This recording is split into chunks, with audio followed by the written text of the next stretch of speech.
Hello යාළුවනේ මම අද වීඩියෝ එකක් කරන්න හිතුවා මේ රොමේනියාවේ වීදුරු බලපත්‍රය කොහොමද ගන්න කියලා.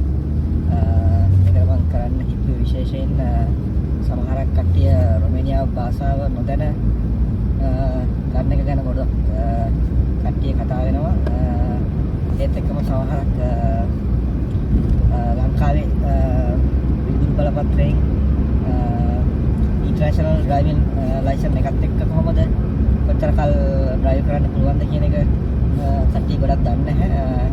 ඒත් එක්කම මම හිතාගෙන ඉන්නේ ඔයාලට පොඩ්ඩක් පැහැදිලි කරගන්න මේ කොහොමද මේ රොමේනියාවේ driving license එක රොමේනියාවේ භාෂාව දන්නේ නැතුව මේ කොහොමද ගන්නෙ ඉංග්‍රීසි මාධ්‍යෙන් කොහොමද ගන්න කියලා පොඩ්ඩක් පැහැදිලි කිරීමක් කරන්න. ඊට කලින් මට ඔයාලට කියන්න ඕනේ ලංකාවේ license එක මෙහි ඔයගලන්ට long term resident permit එකක් තියෙනවා නම් ඔයගලන්ට drive කරන්න පුළුවන් මාස 3ක් විතරයි. ලංකාවේ license එකත් එක්ක international license එකෙන් drive කරන්න පුළුවන් මාස 3ක් විතරයි. ඒක තමයි නීතිය. ඔයගොල්ලෝ visit visa එනවා නම් ඔයගලන්ට ඒ visit visa ආදාළ කාලය තුල drive කරන්න පුළුවන්. හැබැයි ඔයගලන්ට long term resident permit එකක් තියෙනවා. ඒ කියන්නේ TRC එකක් තියෙනවා නම් ඔයගලන්ට අනිවාර්යෙන් මාස 3කට විතරයි ඔයගලන්ට drive කරන්න පුළුවන්. ඒත් ගොඩක් මේ රොමේනියාවේ මේ ඉන්න කට්ටිය ලංකාවේ ලයිසන් එකෙන් අවුරුදු ගණන් drive කරනවා ඉන්ටර්නැෂනල් ලයිසන් එක රිනිව් කර ඒක දැනට ප්‍රශ්නයක් නැහැ. දැනට මම දැනුවත් කවුරුත් එහෙම පොලිසියෙන් නවත්තලා ප්‍රශ්න තියලා නැහැ. ඒ වුණාට නීතිය අනුව ඔයගලන්ට නීතිය දැනගෙන ඉන්න ඕනේ මාස 3යි drive කරන්න පුළුවන්. එතකොට තව එකක් කියන්න ඕනේ මේ ලංකාවේ ඉන්ටර්නැෂනල් කරන්න පුළුවන් එකම ආයතනය තමයි ඔටෝමොබයිල් ඇසෝසියේෂන් එක. ඒක මෙට කොල්ලිපිටියේ පෙට අතර කියන තැනක තියෙන්නේ. මම හරියටම දන්නේ නැහැ තැන කොතනද කියලා. ඔටෝමොබයිල් ඇසෝසියේෂන් විතරයි කරන්න පුළුවන්. මෙහි සමහරක් ඔය වෙබ්සයිට් තියෙනවා ඉන්ටර්නැෂනල් ඩ්‍රයිවිං ලයිසන් එක ගන්න පුළුවන් අවුරුද්දක් 3ක් එහෙම කියලා. ඒ ඔක්කොම මේ ෆේක් වෙබ්සයිට්. ඒවයින් අරගෙන ඩ්‍රයිව් කරන්න එපා. මොකද ඒවා ෆේක්. ඒවා දැන්ටමත් මේ බුකරස් වල පොලිසියෙන් ඒවා දැනුවත් වෙලා ඉන්නේ. ගොඩක් කට්ටිය හවු වෙලා තියෙනවා මේ ෆේක් ලයිසන් එකකින් ඩ්‍රයිව් කරලා. එහෙම වුණොත් ඔයාලට ක්‍රිමිනල් රෙකෝඩ් එකක් තමයි යන්නේ ඩ්‍රයිවිං ලයිසන් එක නැතුව ඩ්‍රයිව් කරා විදිහට. ඒකින්ද මේ ගොඩක් කට්ටිය දැන් ලංකාව කට්ටිය පෙළඹෙනවා මේ රොමේනියාවේ ලයිසන් එක ගන්න. මමත් දැන් අවුරුදු කිහිපයක් රොමේනියාවේ ජීවත් වෙනවා. මමත් භාෂාව ගොඩක් දන්නේ නැහැ. මමත් ඩ්‍රයිවිං ලයිසන් එක ගත්ත ඉංග්‍රීසි මාධ්‍යෙන්. ඉංග්‍රීසි මාධ්‍යෙන් හරියට ලේසි ගන්න ඔයගලන්ට කරන්න තියෙන ප්‍රධානම දේ තමයි ඉංග්‍රීසි මාධ්‍යෙන් උගන්වන ස්කූල් එකක් හොයාගන්න එක.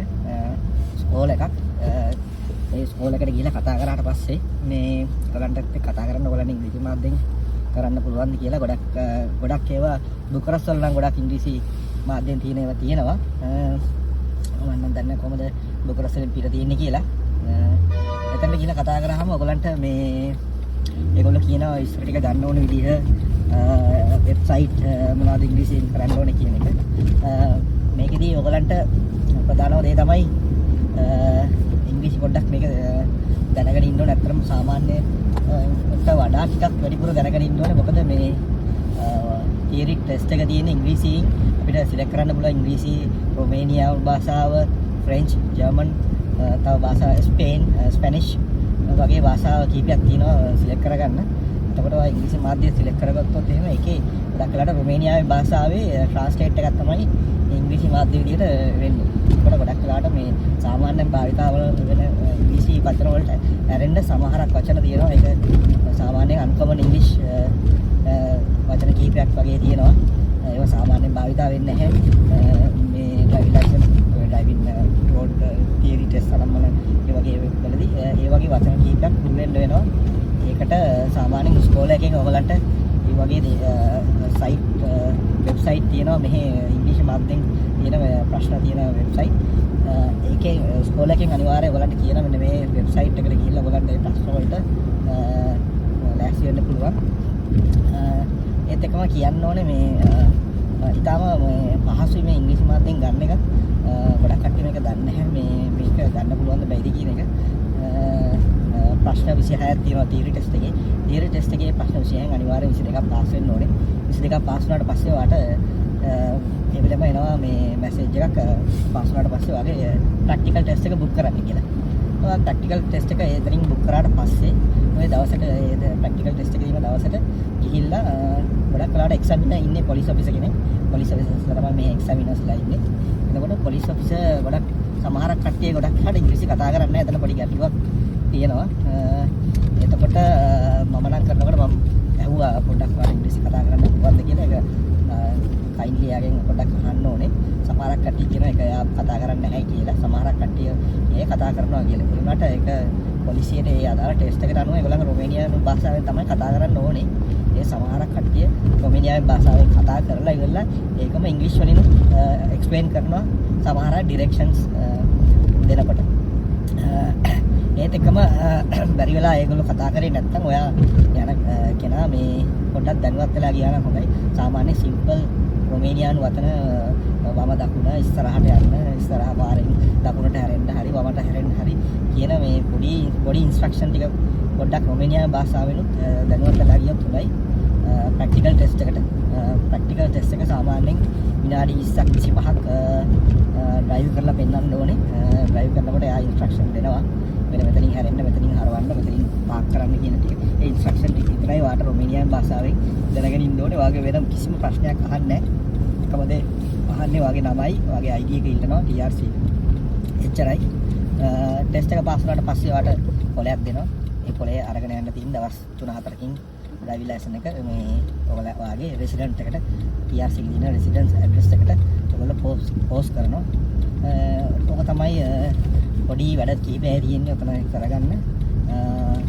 දැන් ලංකාවේ ඩ්‍රයිව් කරන කට්ටිය ලංකාවේ ඉඳලා මෙහෙ ඇවිල්ලා මේ ලංකාවේ ලයිසන් එක ඩ්‍රයිව් කරන කට්ටිය පුළුවන් තරම් ඉක්මනට මේක රොමේනියාවේ ඩ්‍රයිවිං ලයිසන් එක ගත්තොත් තාම හොඳයි කියලා හිතනවා. මොකද මේ ඉස්සරහට මේ දේවල් හරියට චෙක් වෙනවා. මේ පොලිසි වලින් මේ ගොඩක් කට්ටිය මෙහෙ ඩ්‍රයිව් කරනවා.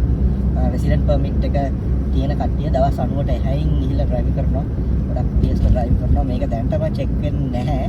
ඒ වුණාට මේකේ නීතිය හරියටම දන්න ඔෆිසර්ස්ලා නවත්තලා හරියටම චෙක් කරොත් ප්‍රශ්නයක් වෙන්න ඉඩ තියෙනවා. ඒකින්ද මේ පුළුවන් තරම් ඉක්මනට ඩ්‍රයිවිං ලයිසන් එක රොමේනියාවේ ගන්න බලන්න. මොකද මේ ඩ්‍රයිවිං ලයිසන් එකෙන් අවුරුදු 10ක් ඩ්‍රයිව් කරන්න පුළුවන්. ඊට පස්සේ ආයි මෙඩිකල් පෙන්නලා ආයි අවුරුදු 10කට රිනියු කරගන්නත් පුළුවන්. ඒත් එක්කම මේ ඩ්‍රයිවිං ලයිසන් එක යුරෝපයේ ඕනම රටකට ඩ්‍රයිව් කරන්න පුළුවන්. ඔකට වෙනම රටකට ඔයගොල්ලෝ පදිංචියට යනවා නම් ඒ රටේ ඩ්‍රයිවිං ලයිසන් එකට එක්ස්චේන්ජ් කරගන්න පුළුවන්. ඩ්‍රයිවිං ටෙස්ට් එකක් හෝ එක්සෑම් එකකට යන්නේ නැතුව ඉන්න මේ රොමේනියාවේ ලයිසන් එක ඉතාම පහසුයි ගන්න. ඒකට බය වෙන්න දෙයක් නැහැ. රොමේනියන් වචනයක්වත් නොදැන මේ වැඩේ කරගන්න පුළුවන්. ඉංග්‍රීසි සාමාන්‍ය දැනීමක් තියෙනවා නම් මේක ගොඩ දාගන්න පුළුවන්. මේ ඉතාම ඉක්මනින්. එහෙනම් යාළුවනේ thank you. ඔයාලා වීඩියෝ එක බලන්න. ඒක මම පල්ලා link එකේ description එකේ දාන්නම්. අවශ්‍ය කරන sites මොනවද කොහොමද කරන්න කියලා.